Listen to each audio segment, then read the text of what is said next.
This is episode 2 of the Joe Rogan Experience. Thank you for watching. Hey guys, today we're going to be talking about comparison. Now, in today's day and age, with technology advances, the internet, social media, comparison is kind of out of hand for a lot of people. You may have experienced this where maybe you go on, I don't know, Instagram or whatever other platforms people are using. You go on Instagram or something and like you see photos or posts of like super successful people or people who maybe are like super attractive, and you're thinking to yourself like, oh, why can't I be like these people? You know what I mean? Like that kind of comparison that makes you feel lesser than, basically. So what I want to talk about is like, what is comparison? How does comparison develop? And then why comparison is actually kind of stupid and why we should just ignore it, and some sort of implications for the future and how social media actually might be feeding us content uh, that leads us to be insecure, and how we might actually unconsciously interact with content that makes us insecure. So, yeah. I guess I'm going to start though uh, with what is comparison. So, when you think about like what would be the advantage of comparing ourselves to each other? What would be an evolutionary advantage of having the ability to compare ourselves to other people? Well, there are a few different things. So, the first thing that I can think of is like when I compare myself to somebody. So, let's say like thousands of years ago, I'm chilling with like a tribe. You know what I mean? There's like a tribe of people, and we're all just like chilling. You know what I mean? Like we're out in the wilderness, hunter gatherers. You know, I'm talking about like a long time ago, long ancient human beings. Let's say me and one of my fellow tribe members, goes out and we go hunting. And we both have a weapon, and we're hunting. We're looking for a deer, and we see a deer, and my tribe member uses their weapon, or no, let's say I use my weapon to try and kill the deer, but I miss or whatever, and my tribe member uses his weapon and he kills the deer. He doesn't miss, he shoots and he hits it. In that moment, I might start to compare myself to my tribe member, because it's like, well, this guy just hit the deer and I didn't. What did I do wrong? And that like acknowledgement of like, this guy did this, like this guy was able to do it but I couldn't do it instantly, like that's where the comparison begins, because there was a difference between our actions, or the outcomes of our actions. And so I feel like, okay, we both did the same thing, we both shot our weapon, but I didn't hit him and he did. And so there can be like multiple imagine like a path that branches into like four different pathways. You can take a few different pathways from here, because depending on your disposition, you can start to feel less than. You can start to value yourself less. You can start to feel like you're terrible, you suck. So in this example, I can be like, "Oh, well, my tribe, my friend here, he hit the deer and I missed. I suck. I'm terrible. I am embarrassed. I'm ashamed. I'm horrible." And, all that type of stuff, like, which I would say is like super common today, is to compare yourself to people and feel like you're worse than other people. You are less than. You suck. You're terrible at life. Another path I can take is like, okay, I missed. My friend here did not miss, and he successfully killed the animal that we're trying to hunt. What can I do next time? Like, what did my friend do that I did not, that allowed him to hit the deer? What can I do to change the way that I attack the situation, so that in the future I can be successful? You know what I mean? It's a survival mechanism. What can I do to increase my chances of survival, basically? Like, and this is what I think comparison is meant for. It's to increase our chances of survival. It's not meant to make us feel worse than other people, to make us feel like trash, to make us feel ashamed or embarrassed of ourselves. Like this, the comparison, it's like completely out of, like, it goes completely out of whack when we start to make value judgments based on actions or outcomes of actions, uh you know between ourselves and other people. So comparison, viewing ourselves in relation to others and changing our behavior based on that info. It's actually a useful tool um, to increase our chances of survival. If my neighbor is doing something that increases his chances of survival and I'm not doing that thing, I'm going to change my behavior so that I can increase my own chances of survival. So, like I said, uh, comparison goes wrong when we start to make value judgments. So another example of this is like, let's say I go on Instagram and I'm scrolling through Instagram and like I see this post of like this, young guy who's like 20 years old and he started a company and now it's worth, millions of dollars, and maybe I'm, 20, let's say I'm 27 years old and I say, man, like this 20-year-old started a company which worth millions of dollars and I'm 27 years old and maybe I'm working a dead-end job and I play video games all day, you know what I mean? And I start to feel like trash. I start to feel ashamed and embarrassed of myself because this person who is so much younger than me has been so much more successful and I'm over here wasting time, a waste of space, all that stuff. I think that illustrates like the where comparison can go wrong. It's a process that kicks into overdrive when we start comparing ourselves in this particular type of way, and it I think that the internet definitely makes this problem worse. It exacerbates the problem basically because we are through the internet, through social media, really, we are fed immense amounts of information about other people. And not only that, we only see their successes, their triumphs, their best moments, their photoshopped pictures, their, you know what I mean? We're only seeing the best moments. We're never seeing the worst moments. And what we tend to do is we see people's best moments on the internet, and then we take those moments and say, wow, this person is living their best life. And we compare them not only to our own lives, but to the worst moments in our own lives. That's what we do. That's what our brain does. And so, yeah, we look at social media, we say, okay, this person is better than I am. Um, it can happen with looks, it can happen with skills, position in life, whether I'm ahead in life or behind in life. And now the problem is that this is irrational. It doesn't make any sense to do this. Like I said, it doesn't make sense to do this. It literally would not. I mean, I don't really think it would increase your chance for survival to look at Instagram and say, wow, this person is so much more attractive than me. I am ashamed of the way I look. It doesn't really make a whole lot of sense. So, if it's irrational, then why do we do it? Well, our brains are not meant for rationality. They're meant for survival.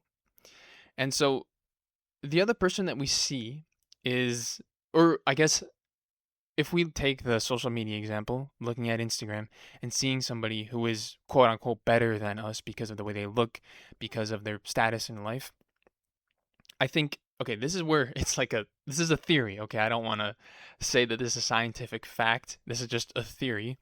But what our brain does is it perceives this other person as in a greater position of survival than us, basically. Or maybe not even survival, a greater position of likelihood of succeeding, likelihood of attaining what we consider as success societally. So if somebody's more attractive, they're more likely to have a partner. Or if somebody's more wealthy, they're more likely to succeed in other things. Or if somebody does more than me, you know what I mean? Like, I think you get the idea. It's like we compare ourselves to other people and look at them and say, okay, they're more likely to be successful than I am.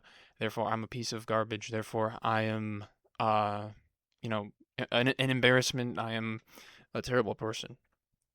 And so our brains tell us, wow, this gap between me and this other person is huge. I need to like increase my chances of success, my chance of survival.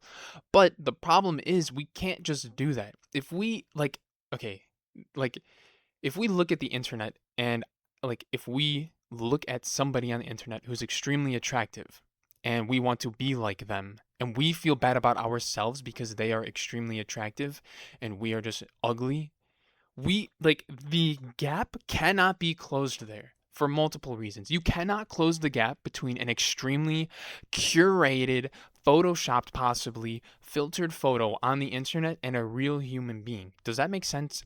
Like if I like me, if I take myself in real life, not photoshopped, not filtered, not curated, and I compare that to an extremely artificial, possibly AI enhanced, filtered photo on the internet, like that is not a fair comparison. But our brain does it anyway. We cannot, this is an unattainable standard. Not only with these technological enhancements and filters that I'm talking about, but like just generally, human beings vary. Human beings have variation in the way that they look. And there is the standard of like conventional attractiveness and beauty and all that type of stuff. And like, sure, some people are ugly, some people are ugly, some people are not ugly, like whatever. Okay, fine. But generally speaking, like these comparisons that we're making are just not fair in general because we're comparing ourselves to like an unattainable, unrealistic thing.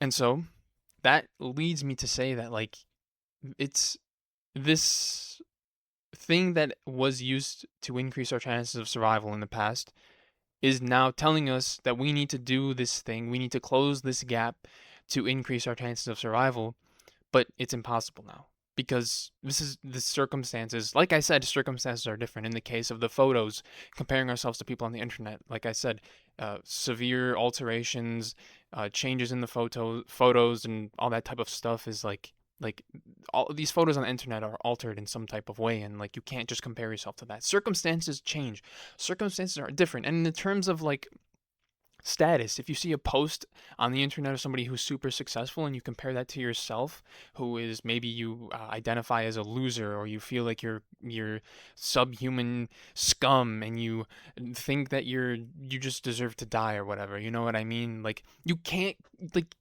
I don't know. This is obvious, okay? This is obvious. It's like something that's obvious to say, but like it's not easy to like get this ingrained into your mind because our minds do not, for whatever reason, like we cannot fully understand what this means, but like the circumstances are just different. They are just different. You cannot make a fair comparison to somebody else on the internet. You cannot compare yourself to somebody else on the internet and call that a fair comparison. Even setting aside the fact that people only share most their greatest moments, their greatest hits, putting aside the fact that people only share their best moments on the internet, like you cannot compare yourself to another human being and call that a fair comparison. It's just not. We live completely different lives. Human beings' lives can vary drastically. Like, you know what I mean? You, as a child, maybe you were, I don't know, neglected or abused or whatever. Or maybe you don't have parents that are present all the time. Or maybe you were poor. Or maybe, so many different things so many different factors in our lives affect the way that we turn out as adults, the way that we grow up in the world. All those things affect where we end up, where we are today.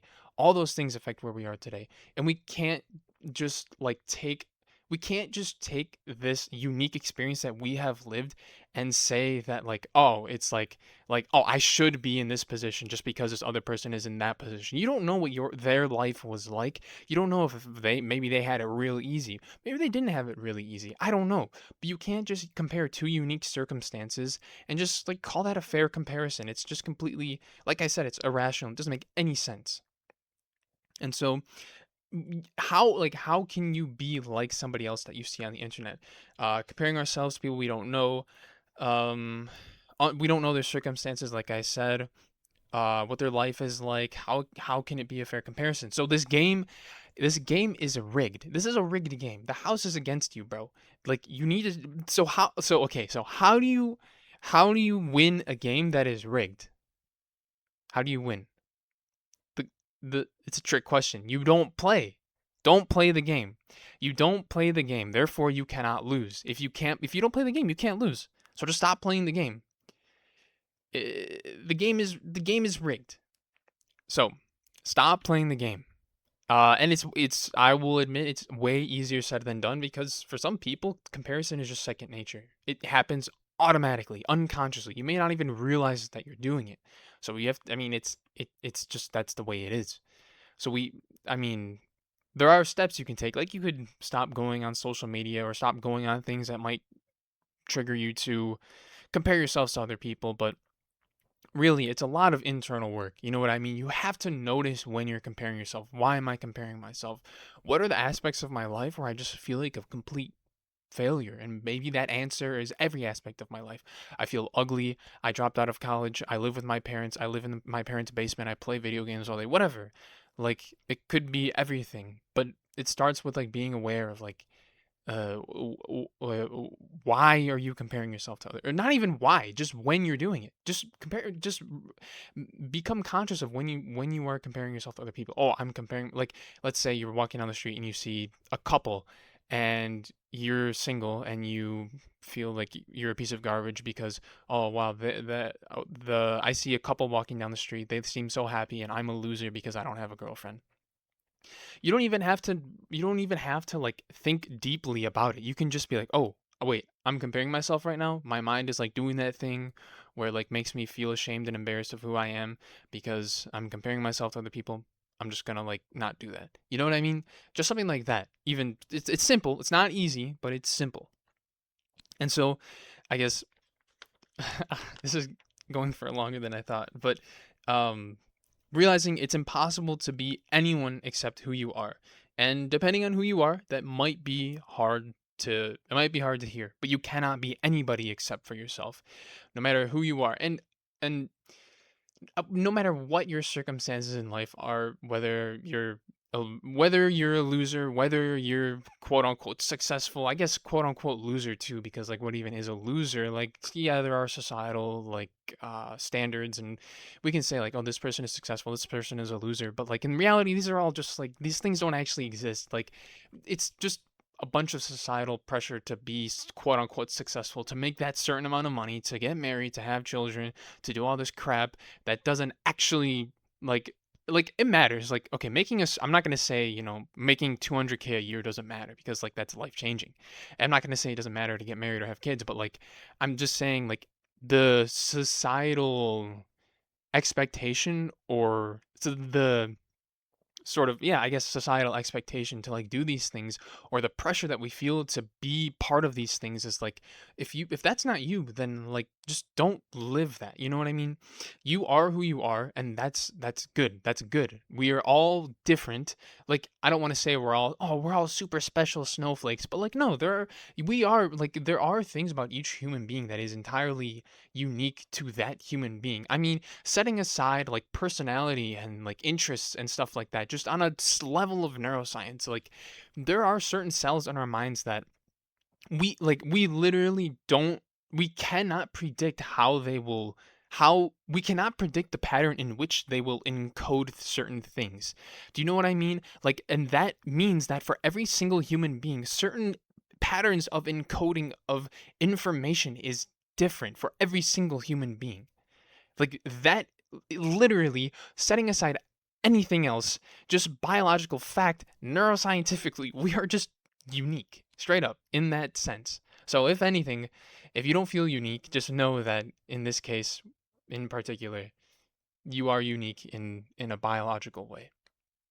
But um yeah, human beings are unique. I think, like, I don't want to go so far as to say you should, like, because I think certain people in certain ways start to think that they're the main character, or they're the protagonist of the world or whatever. It's like, sure, you're unique, but also understand that like you are just a an ant riding on the back of an elephant, I guess, if that analogy makes sense. I don't know.